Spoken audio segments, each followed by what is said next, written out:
शब्दाची प्रक्रिया शब्दाची आपल्याला पाहिजे. 90 शब्द यायला पाहिजे मराठीचे. हिंदीचे बी 90 शब्द पाहिजे. इंग्लिश बोलायचं असेल तर इंग्लिशचे बी 90 शब्द पाहिजे. 90 शब्द ज्याला परिपूर्ण येतात तो त्या भाषेचा विद्वान मानला जातो. विद्वान. मग आपण 90 शब्द दररोज बोलत नाही. 25 ते 30 शब्द दररोज बोलतो. उठा, खा, प्या, झोपा, नाही एवढंच. 90 शब्द बोलत नाहीत आपण. एकच शब्द पुन्हा पुन्हा म्हणतो.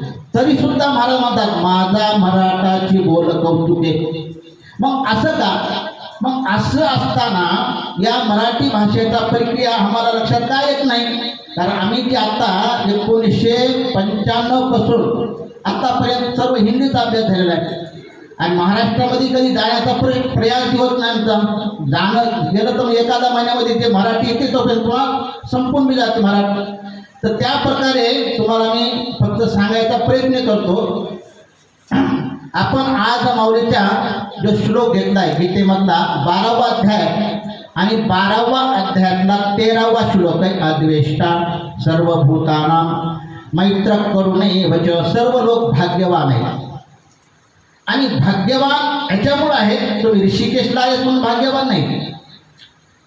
तुम्ही या देवभूमीमध्ये आलात म्हणून भाग्यवान नाही. तर तुम्ही या संत भूमिकेच्या जोग महाराजांच्या प्रक्रियेच्या आधारे तुम्ही आलात म्हणून भाग्यवान आहे. भाग्याचा उदय ते हे जोडी संत पाय. चुकलं सांगा बरं का महाराज. सकाळी महाराजांनी सांगितले प्रकाराचे 3 तुका म्हणजे केले जन. प्रमाण मला एवढे पाठ नाही पण म्हणतो कधी कधी. आता तर बोलतो. प्रकाराचे 3 तुका म्हणे केले जन. महाराजांनी सकाळी सांगितले 3 प्रकार आहेत म्हणजे. परंतु संतांचे 4 प्रकार आहेत. आपण सांगू पुढं. तर महाराजांनी या ठिकाणी गीतेमधला 12वा अध्यायातला 13वा श्लोक आहे. अद्वेष्टा सर्वभूतानां. आपल्या या जन्मभूमीमध्ये आपल्या या मनुष्य जन्मामध्ये मनुष्य काय आहे, मानव जन्मामध्ये आपण काय करतो? 4 प्रकारची आपल्याकडे कृती आहे.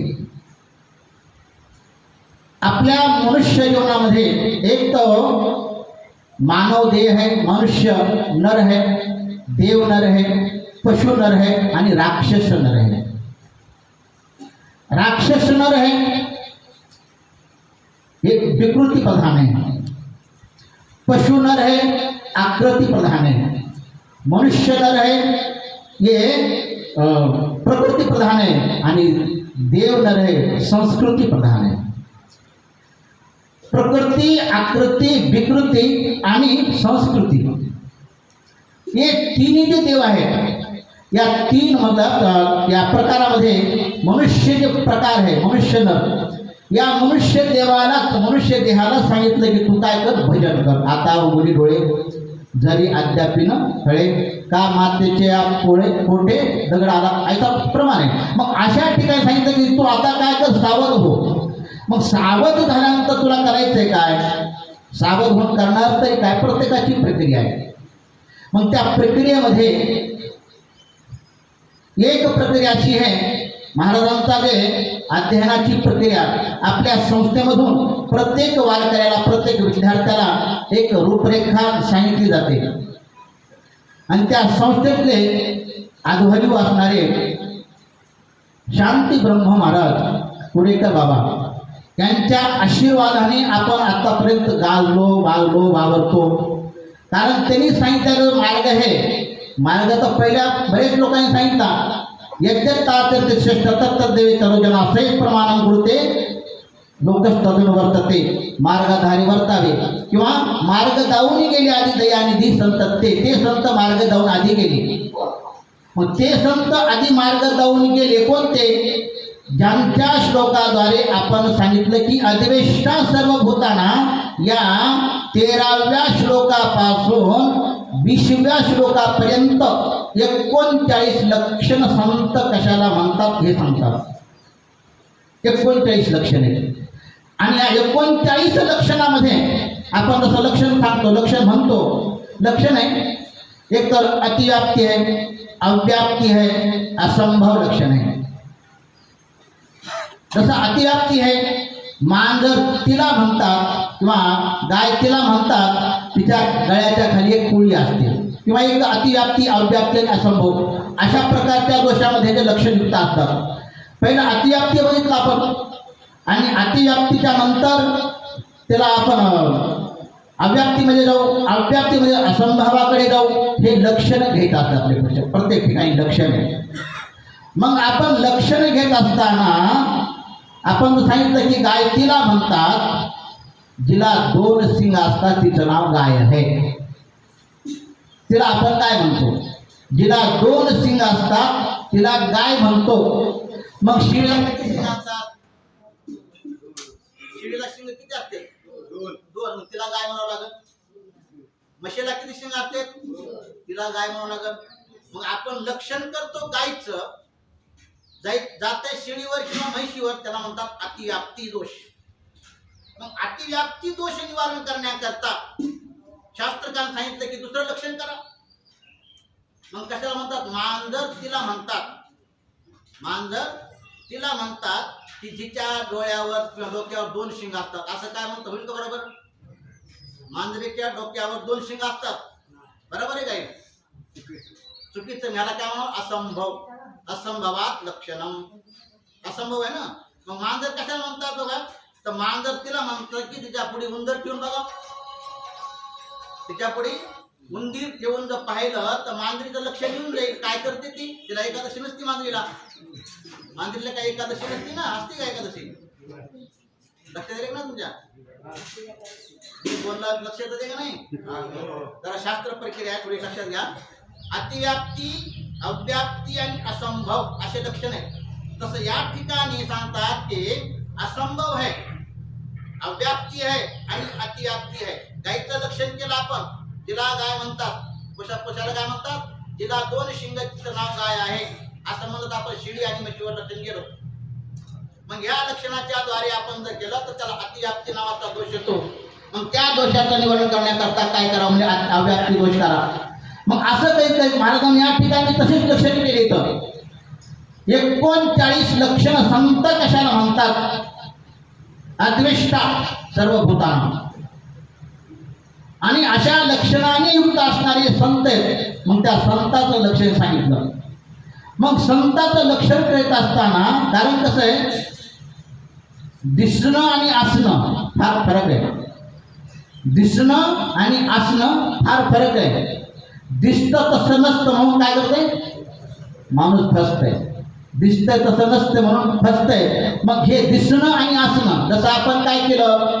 गंध लावला, धोतर घातलं, टोपी घातली, माळा गळ्यात टाकले, झाले वारकरी.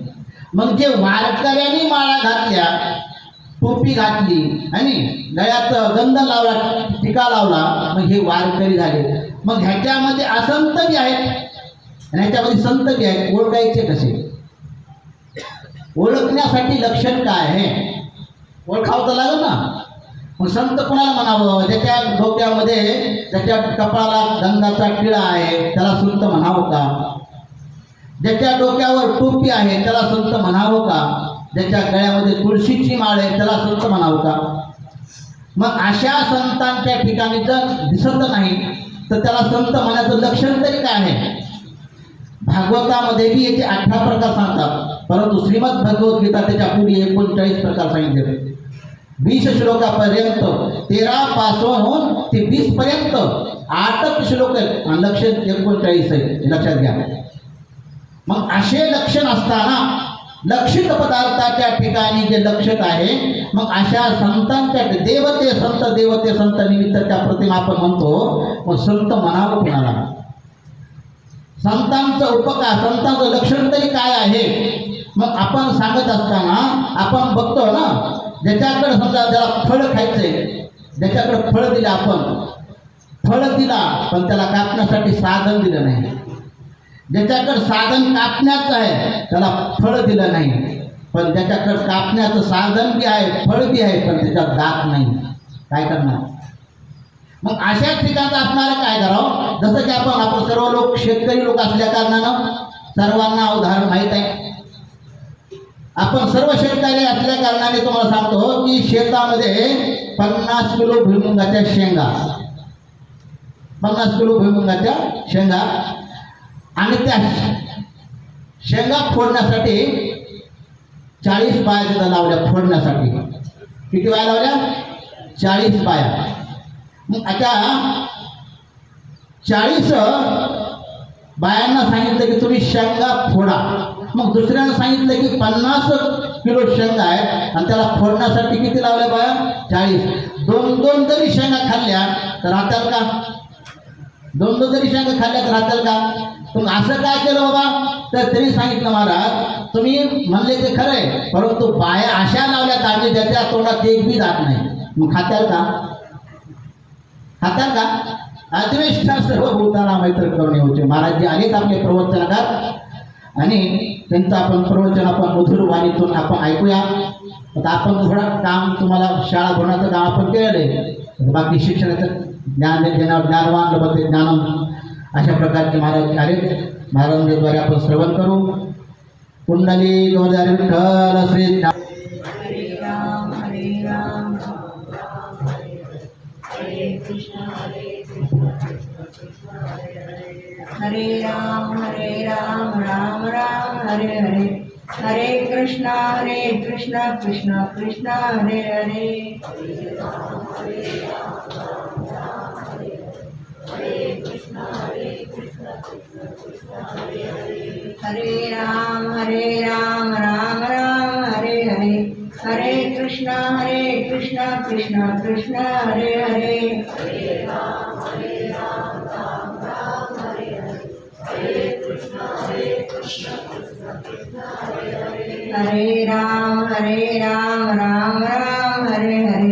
हरे कृष्णा कृष्ण कृष्ण हरे हरे.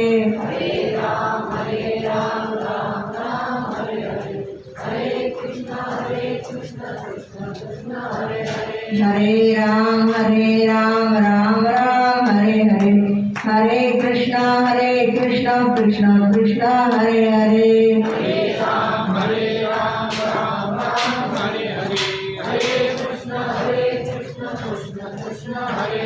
पुंडलिकावरदे हरिविठ्ठल श्री ज्ञानदेव तुकाराम पंढरनाथ भगवान की जय. माऊली ज्ञानेश्वर महाराज की जय.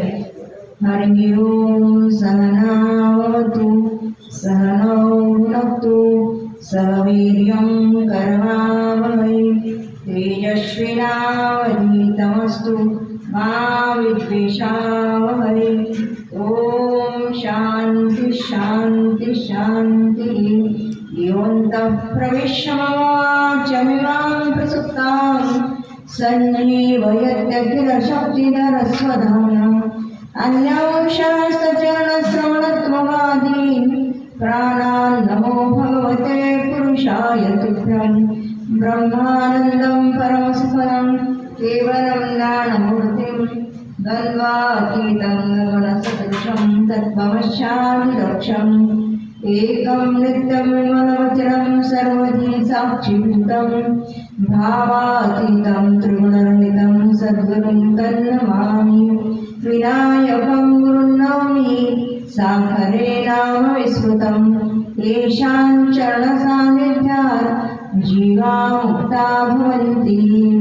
साखरे वंशविख्यातं ज्ञानदानपरायणं विनायकं गुरुं वन्दे भवबन्धविमुक्तये. श्रीरङ्गनाथं गुरुराजवर्यं मुमुक्षूणां ज्ञानदानैकलक्षं प्रभावती क्षेत्रनिवासिनं नमामि वेदान्तविदां वरिष्ठं. तद्विधि प्रणिपातेन परिप्रश्नेन सेवया उपदेशांच ते ज्ञानं ज्ञानिनस्तत्त्वदर्शिनः. आता महाराजांचं प्रवचन करा. नाव काय?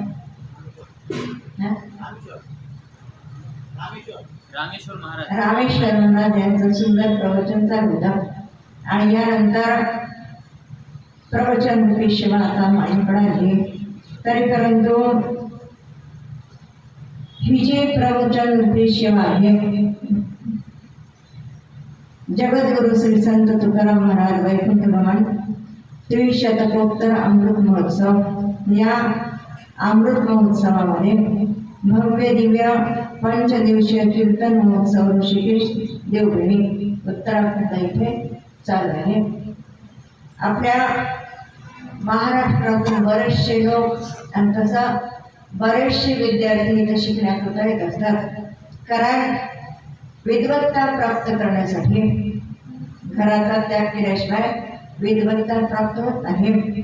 आणि उत्तराखंड म्हणजे देवभूमी, देवाच्या भूमीमध्ये देवच होण्याचा प्रयत्न करणारे असे जे साधक मंडळी इथे येऊन ज्ञान प्राप्त करत असतात। आणि त्यासाठी नामदेवजी वगैरे हे बरेचसे महाराष्ट्रीयन आपल्या आश्रमात आहे आणि यांना सांगितलं, ताई तुमचं प्रवचन ठेवायचं। खरं तर माझी प्रवचन सेवा परवाची होती, परंतु उद्याला आम्हाला बद्रीनाथला जायचं, त्यामुळं आजच्या दिवशी प्रवचन रूपी सेवा माझ्याकडे आली आहे। तरी परंतु जशी जमेल तशी थोडक्या वेळामध्ये सेवा करण्याचा प्रयत्न करूया। संत श्रेष्ठ ज्ञानोबा ज्ञानेश्वरी म्हणजे भगवद्गीतेचा भाव, म्हणून तर अगोदर ज्ञानेश्वरीचं नाव भावार्थ दीपिका होतं। आणि या भावार्थ दीपिकेमध्ये श्रीमद भगवद्गीतेवर चिंतन करत असताना भगवंत सांगतात, तद्विधी प्रणिपातेन परिप्रश्नेन शर्या उपदेक्षन्ते ज्ञानम ज्ञानिनः तत्त्वदर्शिनः। तद्विधी म्हणजे ते ज्ञान प्राप्त करण्यासाठी कोणाकडे जायचं, म्हणजे ज्ञानिनः तत्त्वदर्शिनः। ज्ञानी आणि तत्वदर्शी असे जे संत आहेत तर त्यांच्याशिवाय विज्ञान प्राप्त होऊ शकत नाही। म्हणून तर सांगतात, संताविना प्राप्ती नाही ऐशे वेद देती पाहिजे। वेदाला सांगितलं संतांशिवाय ज्ञानाची प्राप्ती होऊ शकत नाही। आणि म्हणून तर म्हणतात, तनु मनो जीवे चरणाशी लागावे अगरवता करावे दास्य सगळं। तनानं मनानं जीवानं त्यांची सेवा करायला पाहिजे आणि त्यांच्याकडे गेल्यानंतर त्यांना प्रश्न करायला पाहिजे, अगोदर नमस्कार करायला पाहिजे। प्रणिपात, प्रणिपात म्हणजे नमस्कार। आता सध्याच्या युगामध्ये नमस्कार करायचं म्हटलं की माणसाचा जीवावर चालू नाही, परंतु नमस्काराशिवाय नम्रता दिसत नाही, नाही का? म्हणून तर म्हटलं, नम्र झाला होता तेने कोंडिली म्हणता। देवाला आपलं सकाळचं असेल तर नम्रता दाखवायला पाहिजे, नाही का? नम्रता असायला पाहिजे आणि नम्रता दाखवण्यासाठी प्रणिपात करायला पाहिजे, म्हणजे नमस्कार करायचा। त्यानंतर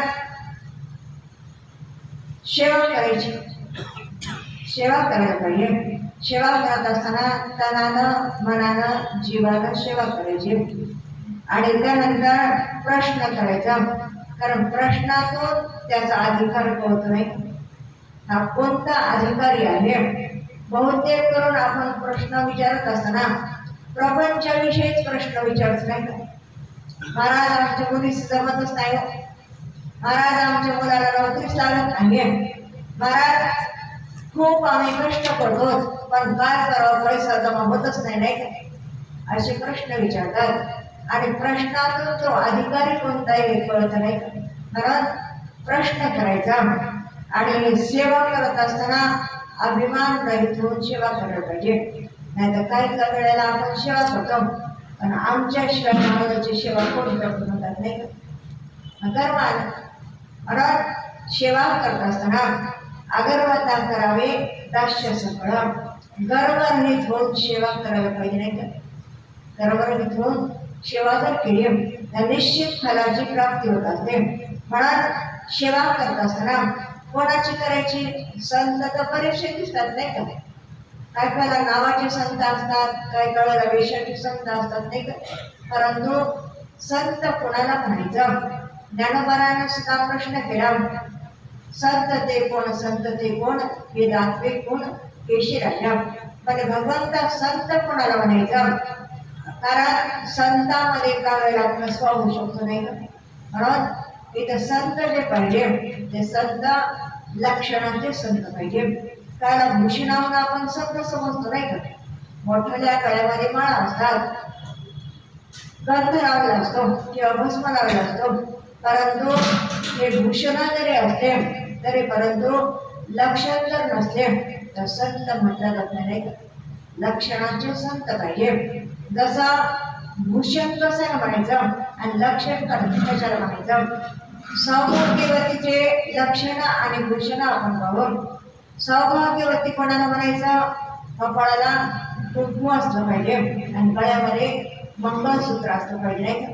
मग ते मंगळसूत्र पितळेचं असलं तरी चालेल, परंतु मंगळसूत्र असायला पाहिजे. हे काय सांगितलं, लक्षण सांगितलंय. आणि नाथरायण सांगितलं कुंकवा नाही ठाव म्हणे मी आहे. कपाळाला कुंकू राहिले आणि ती जर म्हणू लागली मी आहे रे, कोणी मानायला तयार करतो नाही म्हणणार नाही का.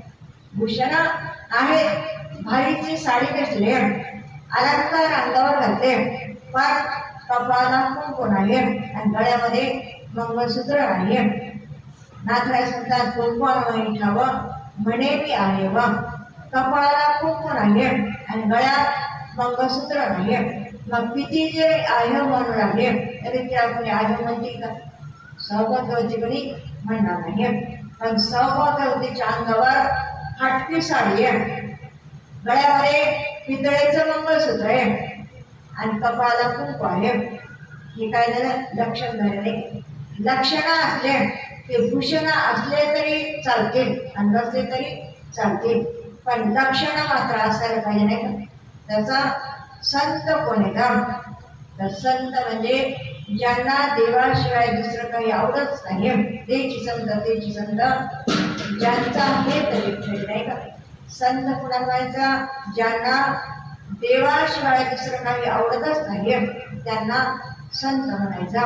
किंवा दिनराजने हाचे धंदा गोविंदाचे पवाडे, रात्रंदिवस भगवंताचं चिंतन करतो त्याला म्हणतात संत. पहा असे लक्षणाचे संत आहेत तर त्यांना शरण द्यायला पाहिजे, त्यांची सेवा करायला पाहिजे, त्यांना नमस्कार करायला पाहिजे. आणि अशा संताला शरण गेल्यानंतर ते ज्ञान सांगतील. म्हणजे ते कोणतं ज्ञान सांगतील, म्हणजे ते ज्ञान पैगा करावे जरी मनियाची आणावे तरी संता यावे सर्वस्वीचे. म्हणजे ते ज्ञान पैगा करावे.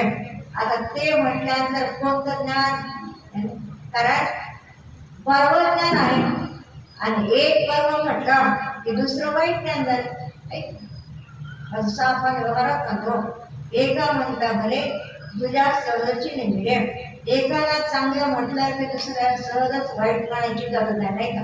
तसं चांगलं ज्ञान म्हटलं की वाईट ज्ञान कोणतं, वाईट ज्ञानाचं जाऊ द्या, परंतु आपण चांगलं ज्ञान कोणतं याचा विचार करू नाही का. ते ज्ञान पैगा करावे. ज्ञानाला समजा ते ज्ञान पर्व आहे. मग कोणतं ज्ञान, मग ज्ञानात प्रकार केले जातात नाही का.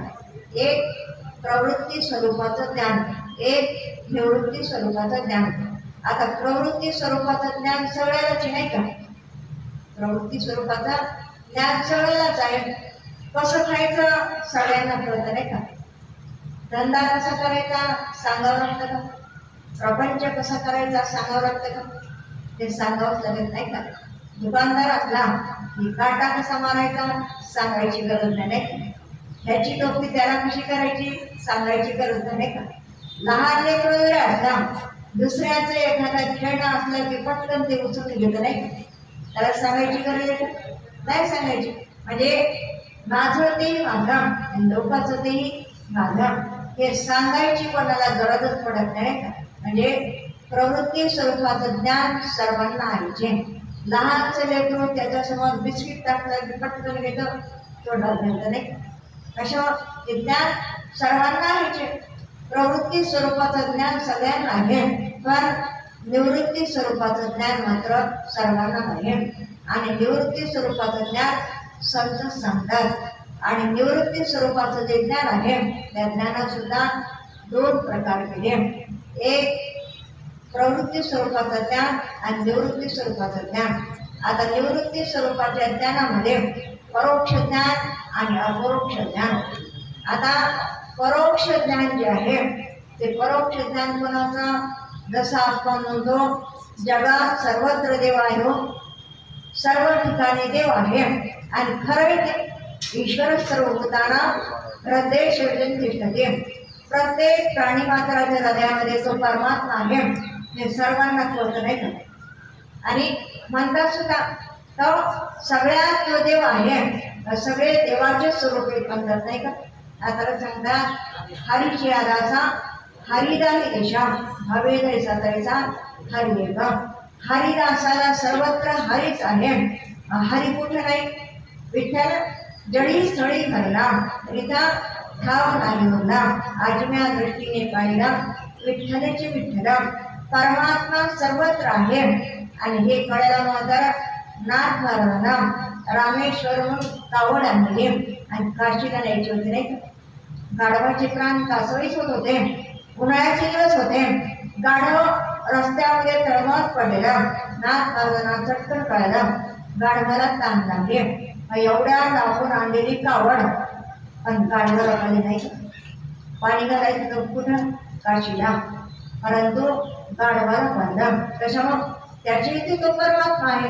कारण शुनिचय सफापेच्या पंडिता समदर्शिना ज्ञानी जे पुरुष असतात त्यांना सर्वत्र परमात्मा आहे असं ज्ञान असल्यामुळे सर्वत्र ते परमात्म्याला पाहतात. आणि म्हणून निवृत्ती स्वरूपाचं ज्ञान जे आहे ते निवृत्ती स्वरूपाच्या ज्ञानामध्ये परोक्ष ज्ञान सर्वांना आहे, परंतु अपरोक्ष ज्ञान मात्र सर्वांना नसतं नाही. जसं ब्रह्म सर्वत्र आहे, परमात्मा सर्वत्र आहे ते सर्वांना कळतं, पण मीच ब्रह्म हे कळतं का? नाही का? म्हणून बरोबर ज्ञान कोणतं? अपरोक्ष ज्ञान बरोबर नाही का? जसं आमचे गुरुजी सांगायचे परोक्ष ज्ञान आणि अपरोक्ष ज्ञान याच्यात भेद सांगत असताना म्हणायचे सुंदर पैकी साडी पाहिली, साडी आवडली सुद्धा, साडी घ्यायची परंतु पैसे कमी पडले नाही का? साडीचं ज्ञान झालं. आता साडीचं ज्ञान झालं पण तेवढा आनंद झाला का? काय हो म्हटले साडी सुंदर दिसले, घ्यायची होते पण पैसे थोडे कमी पडले नाही का? आता साडी चांगली आहे, साडीचं ज्ञान झालं परंतु घेता आली का? नाही. बरं घेतली साडी, इकडून तिकडून उष्णे पैसे घेतले, साडी घेतली परंतु घालताच आली नाही म्हटले नाही का? साडी घेतली पण तेवढ्या घरात पाहुणे आले आणि मालकानं सांगितलं मला देऊन टाकलं नाही का? आपण पुन्हा आता साडी घेतली, साडी मिळाली पण घालता आली का? नाही घालता आली. घातली असती तर आनंद झाला असता नाही काय? आनंद झाला असता. तसा ब्रह्म सर्वत्र आहे परंतु तेवढ्या मागतं का? परोक्ष ज्ञान झालं परंतु अपरोक्ष ज्ञान मात्र झालं नाही. आणि त्यासाठी गुरुजीनं दृष्टांत द्यायचा. गुरुजी दशमोस्तीचा दृष्टांत द्यायचे. जसा उन्हाळ्याच्या दिवसामध्ये 10 तरुण मुलं पिक्चर पाहण्याकरता निघाल नाही का? आता गरज नाही समजा पिक्चर पाहायचे, आता मोबाईलमध्ये सगळं नाही का? परंतु पहिले पिक्चर पाहण्याकरता जायचे आणि जात असताना गंगेच्या पलीकडं पिक्चरची टाकीज होती आणि गंगेच्या अलीकडं गाव होतं. मग आता 10 विद्यार्थ्यांना पिक्चर पाहायला जायचं. जात असताना दिवस होता, दिवस असल्यामुळं तसेच विद्यार्थी आणि पोहत गेले. पोहत गेल्यानंतर टाकीजपर्यंत जाईपर्यंत आणि कपडे सगळे वाळून गेले. पिक्चर पाहिला. पिक्चर पाहिल्यानंतर खूप आनंद झाला आणि चर्चा करायला घेत नाही का? पिक्चरची चर्चा करत गंगेपर्यंत आले. विचार केला येताना चालत पोहत, पण आता रात्री कसं जायचं? रात्री जात असताना नौका पाहिजे नाही का? जात असताना नौका पाहिजे पण नावाडी काही नव्हता. नावाडी घरी निघून गेला. आता जायचं कसं? म्हणजे चला आता असंच जाऊ नाही का? आता पोहतच जाऊ. शेवटी पोहत गेले आणि पोहत आल्यानंतर एक जण शंका काढली आणि रात्रीची वेळ कदाचित एखादा गंगेत तर गेला नसेल पहामध्ये 10 आहेत की नाही आणि 10 आहेत की नाही पाहण्याकरता एकानं बोलले तर 9च भरायला नाही का, 9च भरायला लागलेत. त्याला सांगितलं अरे आपल्यातला 10वा गेला. म्हणजे कुठे गेला?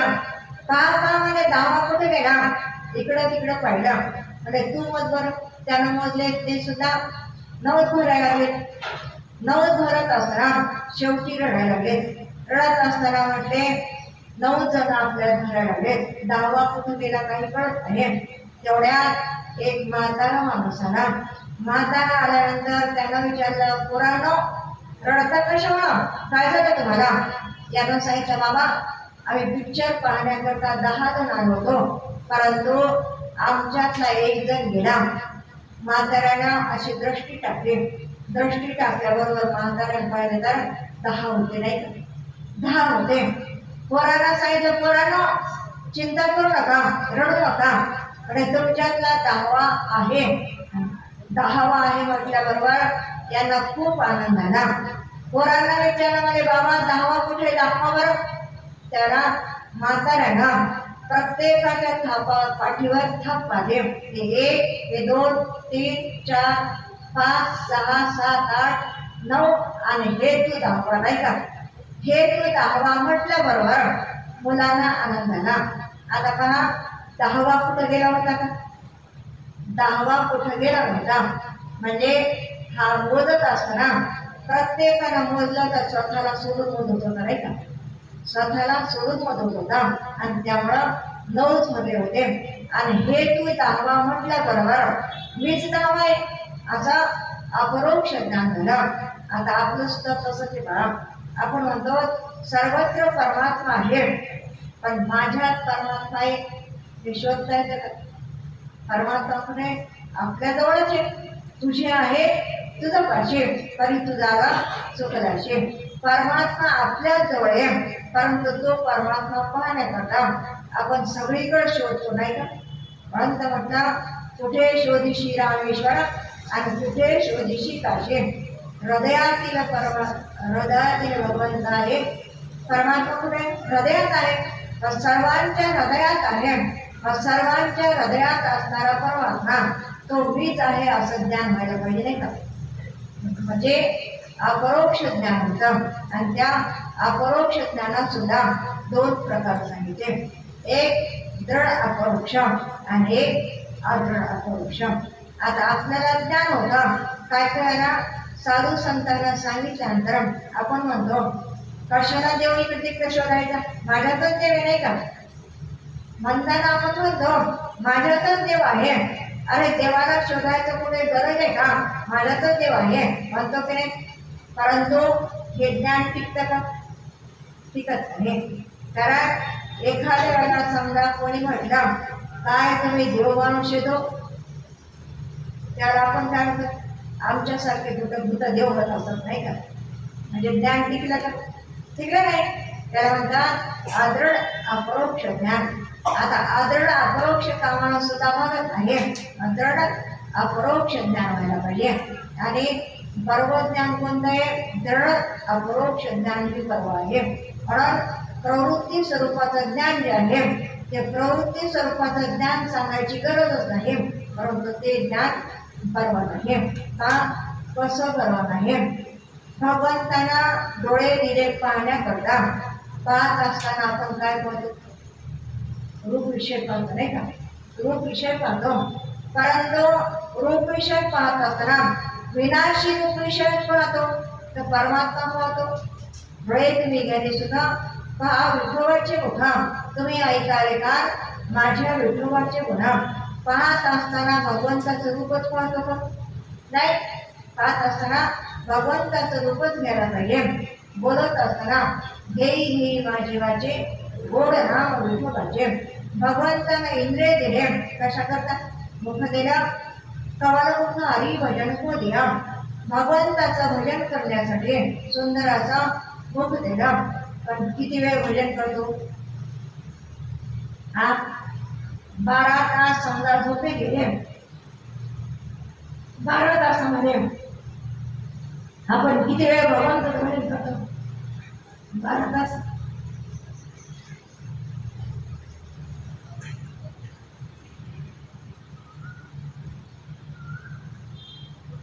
ते म्हणतात 12 तास भजन करायला आम्ही काय तुमच्यासारखे संन्यासी नाही. म्हणजे 12 तास भजन आपलं होतच नाही. बरं जाऊ द्या, इमानदारीनं सांगा, कमीत कमी 6 तास तरी होतं का? 6 तास प्रपंच करता द्या, 6 तास भगवंताच्या भजनात करता द्या, 6 तास तरी होतं का? 6 तासही होत नाही. माझा सुंदर मुख भगवंताने द्या, जेणे हा जीव दिला दाना आणि दयाचे करीन चिंतन. ज्या भगवंतानं जीव दान दिलाच नाही का? काही घेतलं आपल्याकडून? काही घेतलं का?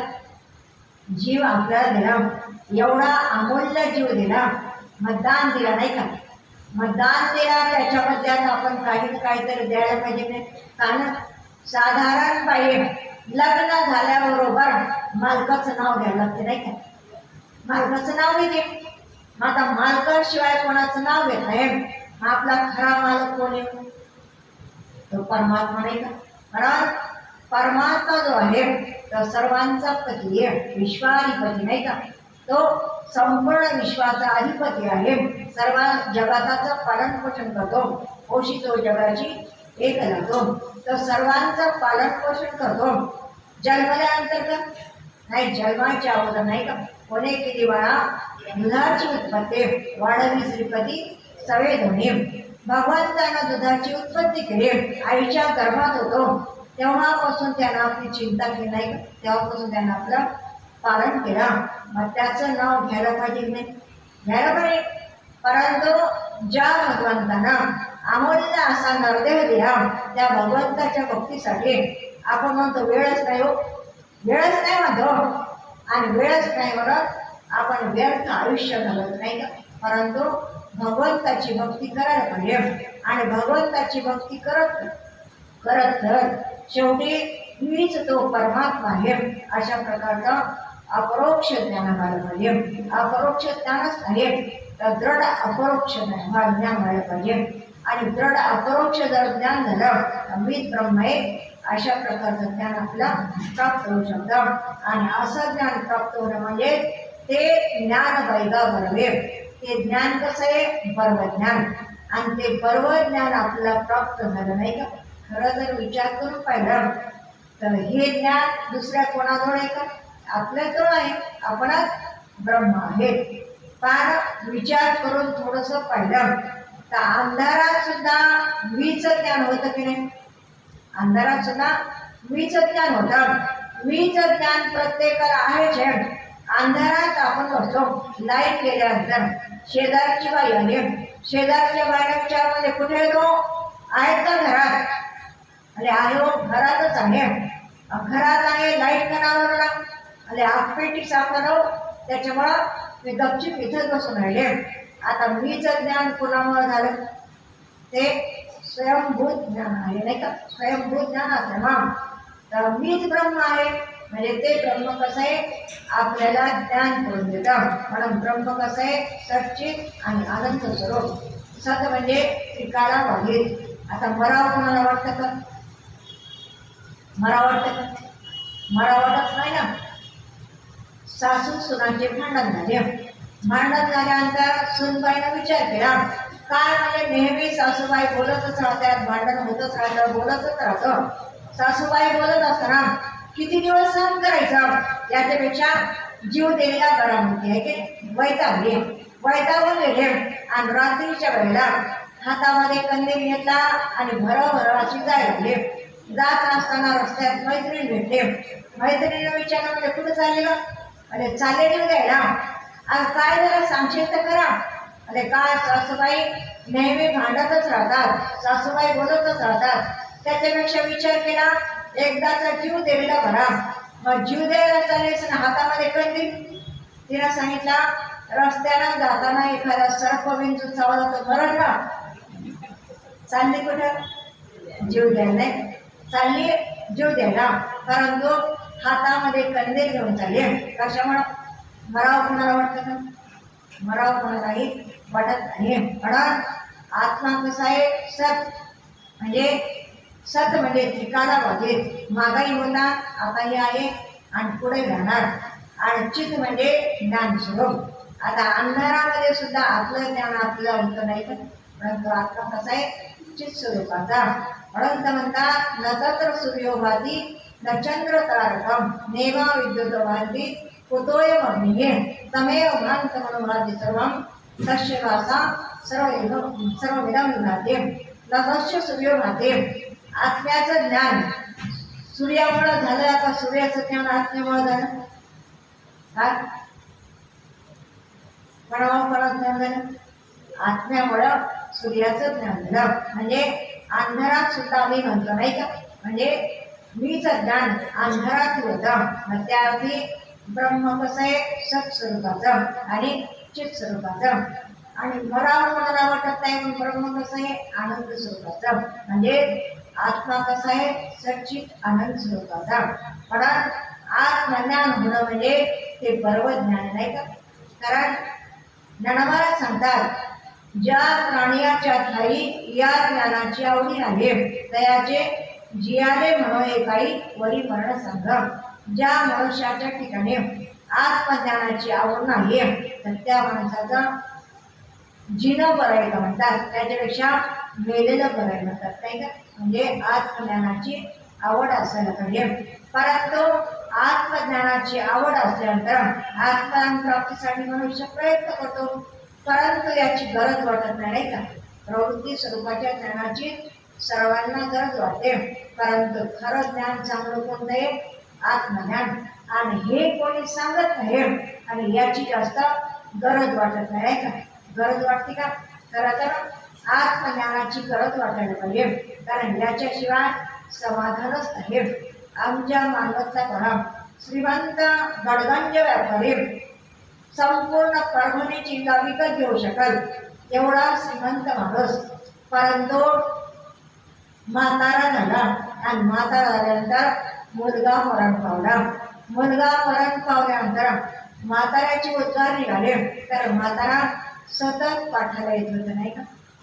गडगंज श्रीमंत असून पाठाला येत होता आणि पाठाची खूप आवड होते आणि आवड असल्यामुळे सतत पाठाला यायचे। मुलगा मरण पावल्यानंतर एक दिवस आश्रमात आले। आश्रमात आल्यानंतर विचारलं कसं काय दादा, त्याला सांगितलं महाराज या चिंतनाची जोडी होते त्याच्यामुळं तेवढं दुःख वाटलं नाही। म्हणजे आत्मज्ञान जर प्राप्त झालं तर मनुष्याला दुःखही वाटत नाही का। कारण आत्मा कसा आहे सच्चिदानंद स्वरूपाचा। आत्मा सच्चिदानंद स्वरूपाचा असल्यामुळं त्याच्या ठिकाणी मागही दुःख नव्हतं, आताही नाही आणि पुढेही कधी दुःख होणं शक्य नाही। बरं दुःखाच्या प्रसंगामध्ये सुद्धा मनुष्य मस्त जगू शकतो नाही का, पण कधी ह्या ज्ञानाची आवड असते तर। म्हणून हे ज्ञान कसं आहे बर्व ज्ञान आहे आणि बर्व ज्ञानाच्यामुळं त्यांना काय सांगतात ते ज्ञान पैगा बर्वे। बर्व ज्ञान कोणतं आहे, फक्त आत्मस्वरूपाचं ज्ञान झालं आहे आणि ते आत्मस्वरूपाचं ज्ञान कसं असायला पाहिजे दृढ अपरोक्ष। दृढ अपरोक्ष ज्ञान झालं पाहिजे आणि दृढ अपरोक्ष जर ज्ञान झालं तर कुठल्याही प्रसंगामध्ये मनुष्याला दुःख होऊ शकत नाही। म्हणून तुकाराम सांगतात जाईने आकाश भरपडो आहे ब्रह्मगुण भंगा झाले। हे कधी म्हणतात दृढ अपरोक्ष ज्ञान होतं नाही का। आता मीच ब्रह्म आहे आपणच ब्रह्म आहोत, पण हे न कळल्यामुळं माणसाला वाटतं माझ्यासारखं जगात कुणी नाही का। हे ज्ञान प्राप्त करून घ्यायला पाहिजे, कारण एच देही घडे देवाचे भजन या देवामध्ये आपण ज्ञानाची प्राप्ती करून घेऊ शकतो। कारण रीते ज्ञानानं मुक्त हे ज्ञान प्राप्त झाल्याशिवाय मोक्ष प्राप्त होऊ शकत नाही का। म्हणून मोक्ष जर प्राप्त करून घ्यायचं असेल तर दृढ अपरोक्ष ज्ञान व्हायला पाहिजे आणि हे दृढ अपरोक्ष ज्ञानच परवडे नाही का। म्हणून परव्या ज्ञानाच्या प्राप्तीसाठी मनुष्यानं सतत प्रयत्न करायला पाहिजे। आता काय काय लोक म्हणतात आमच्या इथं आता ते ज्ञान यज्ञ झाला 10 दिवसपर्यंत ज्ञान यज्ञ झाला। आता त्या ज्ञान यज्ञामध्ये भगवद्गीतेचं काही लोकांना चिंतन केलं, काही महात्म्यानं उपनिषदाचं चिंतन केलं आणि काही महात्म्यानं ब्रह्मसूत्राचं चिंतन केलं। ब्रह्मसूत्राचं चिंतन करत असताना आता 20-25 लोक जे होते नेहमी ऐकण्याचे त्यानं सांगितलं महाराज खूप सुंदर चिंतन झालं नाही का, खूप सुंदर चिंतन झालं. खरंच असं चिंतन सतत व्हायला पाहिजे म्हणजे. आणि जे लोक कधी येत नव्हते त्यांना विचारलं म्हणजे कसं काय वाटतं तुम्हाला, ते म्हणजे आमच्या डोक्यात गेलं, म्हणजे काही डोक्यात दिसत नाही. म्हणजे सर्वांना हे ज्ञान कळतं का, कळत नाही. कळत नाही म्हणून लोक म्हणतात ऐकायचं कशा नाही का. तर नाही जरी कळलं तर पुन्हा पुन्हा ऐकत गेलं तर कळतं की नाही. म्हणून चांगलं जे आहे ते माणसानं शिकण्याचा प्रयत्न करायला पाहिजे. आणि वाईट ज्ञान तर आपोआप होतात नाही का. कारण रस्त्यानं जात असताना बँड वाजत गेला की तिकडे कान लागत नाही. एखादा काही नवरदेव नवरी नवराले की डोळे तिकडे जातात की नाही. ते शिकवण्याची गरज आहे का, ते प्रयत्न करायची गरज आहे. परंतु निवृत्ती स्वरूपाच्या ज्ञानासाठी मात्र प्रयत्न करावा लागतात. आणि खरं हेच ज्ञान आहे का. आता हे जे ज्ञान आहे जीवाचा उद्धार करणारं ज्ञान नाही का. हेची देही हेची डोळा भोगू मुक्तीचा सोहळा. आमचे गुरुजी म्हणायचे नरदेहात आल्यानंतर हे ज्ञान प्राप्त करून घेऊ शकतो.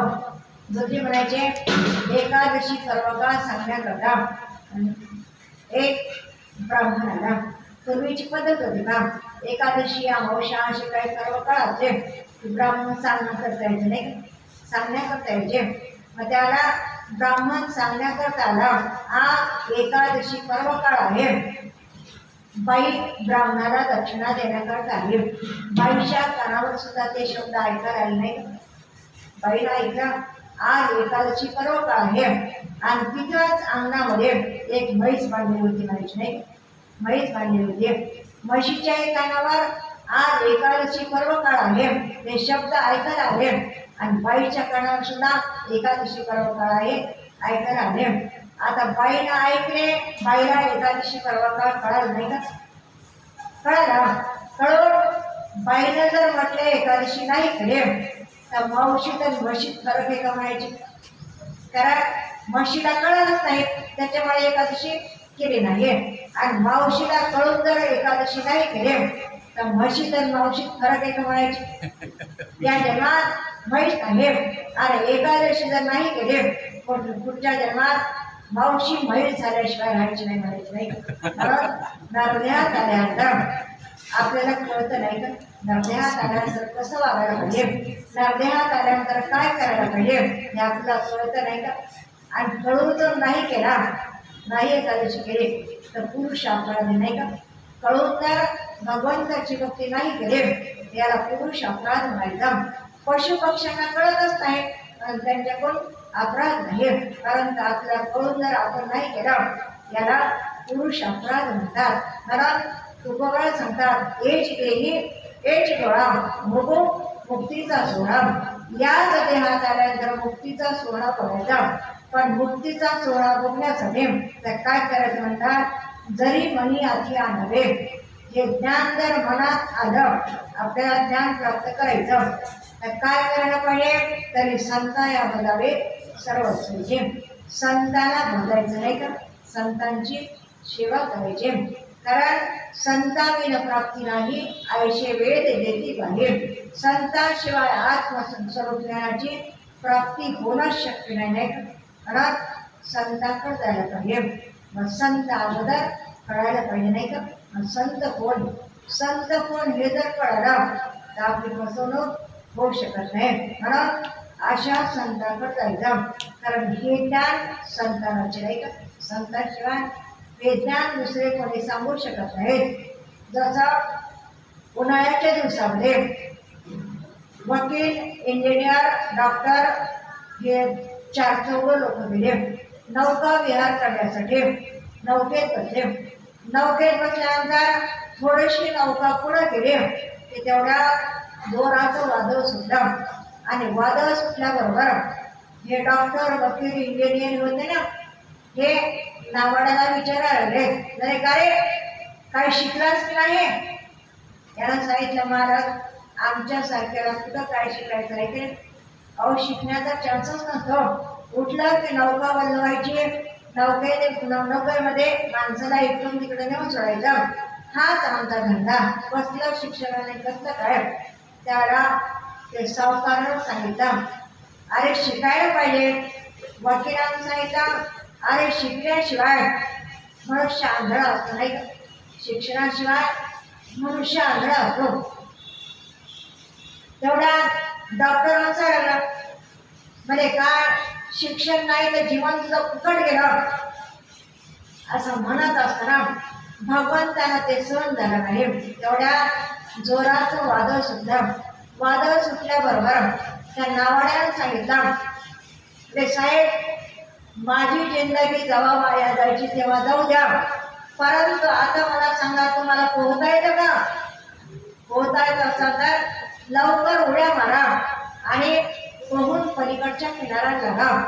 यांना सांगितलं अरे आम्ही एवढं शिकलो परंतु आम्हाला काही पोहता येत नाही का, आम्ही बळी कसलं शिकलो पोहायचं, आम्हाला काही पोहता वगैरे येत नाही. यानं सांगितलं साहेब, माझी जिंदगी जेव्हा वाया जायची तेव्हा जाऊ द्या, आता वादळ सुटला आणि नौका बुडून जाणार आणि तुम्ही त्याच्यामध्ये बुडून जाणार. आता का ज्ञान डॉक्टरला होतं, वकिलाला होतं, सावकाराला होतं, इंजिनियरला होतं. कोणतं ज्ञान होतं? कोणतं ज्ञान होतं? डॉक्टरला डॉक्टरीचं ज्ञान होतं, सावकाराला सावकारीचं ज्ञान होतं, इंजिनियरला इंजिनियरचं ज्ञान होतं. परंतु हे ज्ञान जे होते ते आता पोहून जाण्याच्या कामी पडले का? नाही का, पोहून जाण्याच्या कामी पडायला पाहिजे. तसं इथं प्रपंच रूपी सागरावरून पोहून जाण्याची नौका म्हणजे कोणती आहे? प्रभू रामचंद्राला लक्ष्मणानं प्रश्न केला, अपार संसार समुद्रामध्ये समज्जतो मे शरणं किमस्ते गुरु कृपाल कृपया वदैतात विश्वेश पादा मुजदीर्घ नौका. म्हणजे भगवान या प्रपंच रूपी नौकेतून पार होण्यासाठी म्हणजे आम्ही काय करायला पाहिजे?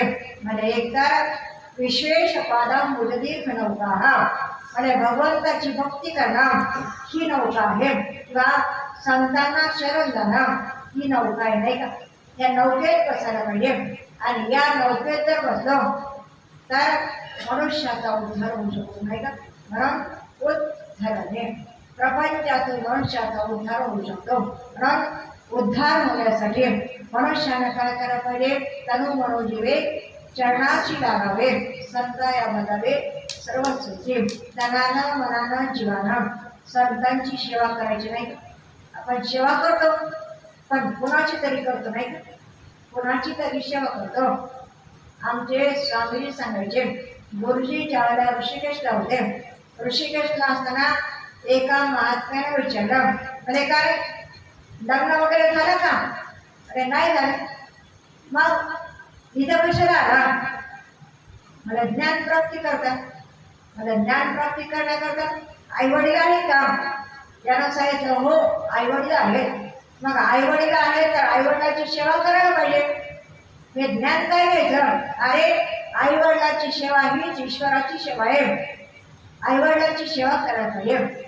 आमच्या गुरुजीच्या घरा आम्हाला गेला नाही का, मुलीनं सांगितलं ज्याला झिपरीची सेवा करायची त्याला आई वडिलाची सेवा करावं नाही का.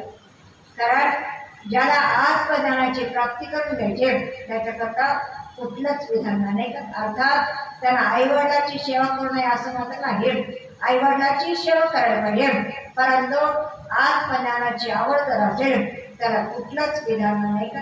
त्यांना आत्मज्ञानाची प्राप्ती करून घ्यायला पाहिजे आणि आत्मज्ञानाच्या प्राप्तीसाठी संतांची सेवा करायला पाहिजे. कारण तरी संताया बजावे सर्वस्वीचे. तनानं मनानं जीवानं संतांची सेवा करायला पाहिजे. कारण संत काय करतात? परमात्म प्राप्तीचा मार्ग दाखवतात, आत्मज्ञानाचा मार्ग दाखवतात. म्हणून आजपर्यंत आपण जर पाहिलं तर संतांच्या कृपेशिवाय कुणाचाच उद्धार होऊ शकला नाही. कारण आत्मज्ञानाच्या प्राप्तीसाठी कृपा असायला पाहिजे. पहिली कृपा कोणती? ईश्वरा. पहिली ईश्वराची कृपा असायला पाहिजे. ईश्वराची कृपा जर असेल तर मनुष्य देहात आपण येऊ शकतो नाही.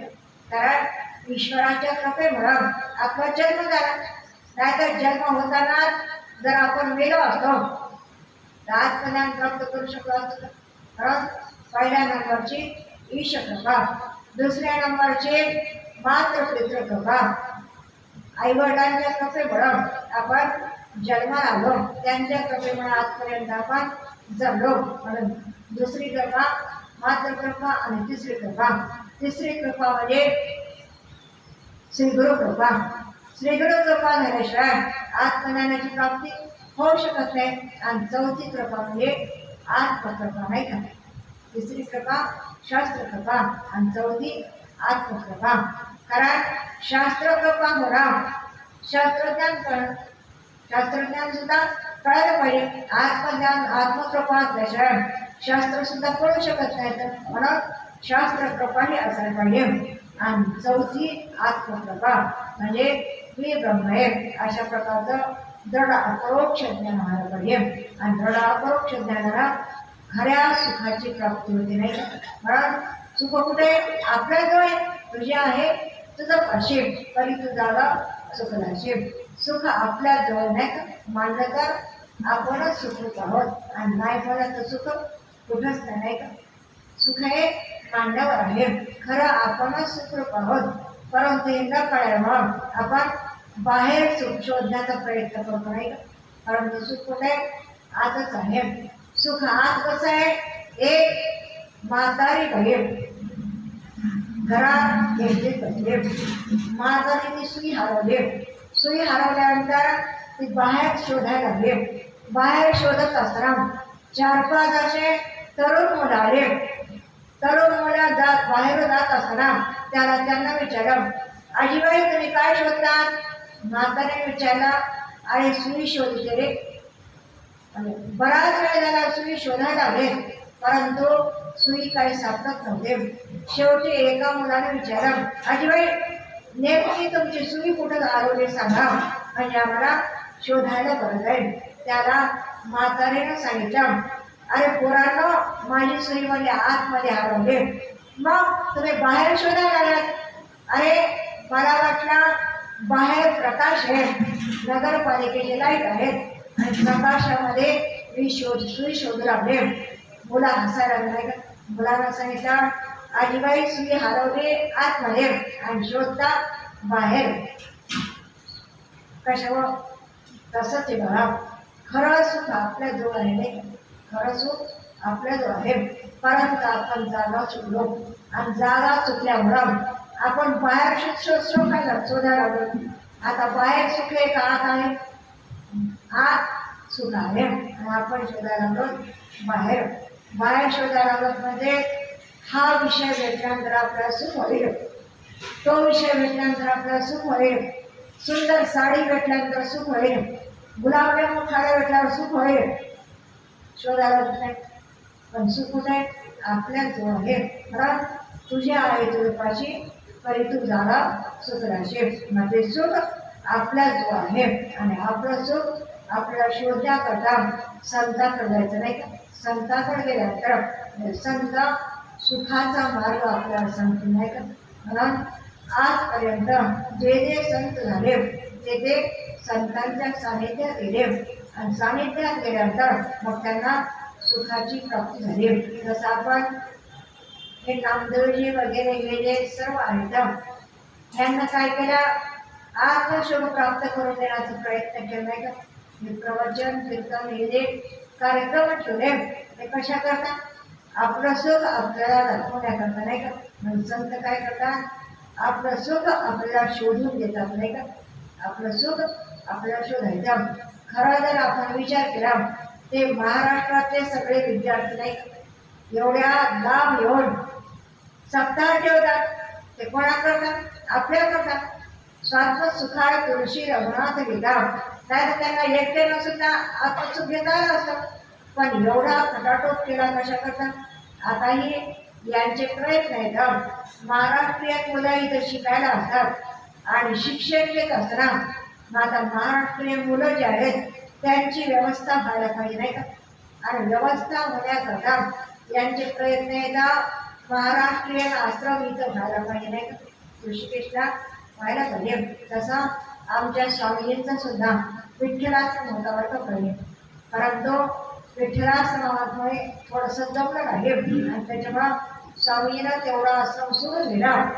द्या म्हणजे तुम्ही नाही का साधू संत किती उदार असतात, आश्रम सगळा सोडून दिला.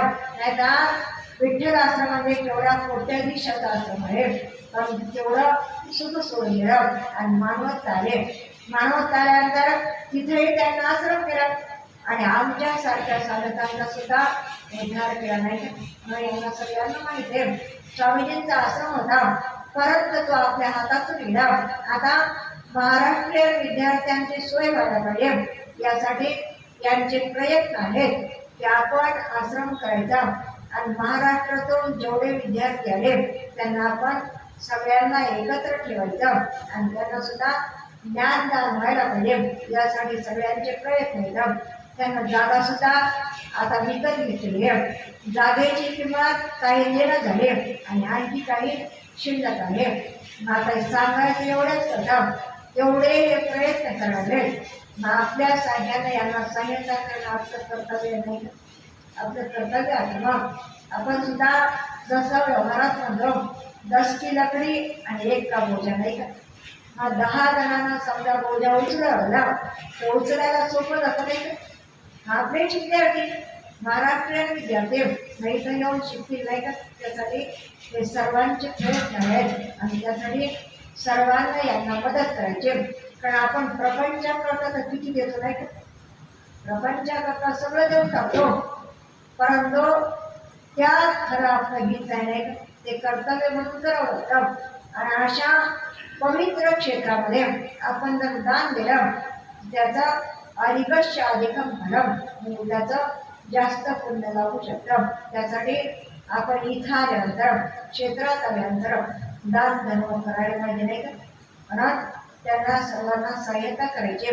एवढे 4 शब्द सांगून यात इथंच प्रवचन रूपी सेवा संपवण्याचा प्रयत्न करते आणि भगवंताच्या चरणावर प्रार्थना करते यांचे प्रयत्न चालवे, ते प्रयत्न सफल व्हावे आणि प्रयत्न सफल करून भगवंतांना हा सुंदर आश्रम त्यांच्याकडून निर्माण करून द्यावा आणि झाल्याशिवाय भगवंताच्या चरणावर समर्पण करते. पुंडलिका वरदे हरी विठ्ठल, श्री ज्ञानदेव तुकाराम, पंढरीनाथ रघुनाथ की जय, माऊली ज्ञानेश्वर महाराज की जय. अवधूत चिंतन श्री गुरुदेव दत्त, श्री संत तुकाराम महाराज की जय, सद्गुरु स्वामी दिव्यानंद पुरी महाराज की जय.